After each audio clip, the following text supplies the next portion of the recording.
করতে আমার আছে ভিশন ব্লেন্ডার। ভিশন ব্লেন্ডার, জীবনে আধুনিকতা।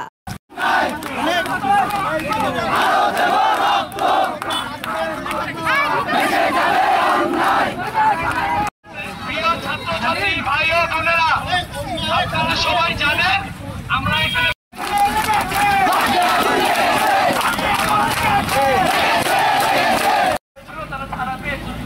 কিন্তু এখনো কেন্দ্রীয় সমন্বয়কদের মধ্যে এবং তিনি তাদেরকে বিনা বিচারে আটকে রাখা হচ্ছে, তাদেরকে হয়রানি করা হচ্ছে।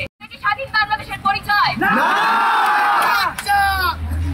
বৃহত্তরবাসী, আমরা ছাত্র সমাজ সারা বাংলাদেশের বৈষম্য বিরোধী মারা যাচ্ছে, তারা বুলেট খাচ্ছে, কিন্তু আমরা সামান্যতম একটু রাস্তায় এসে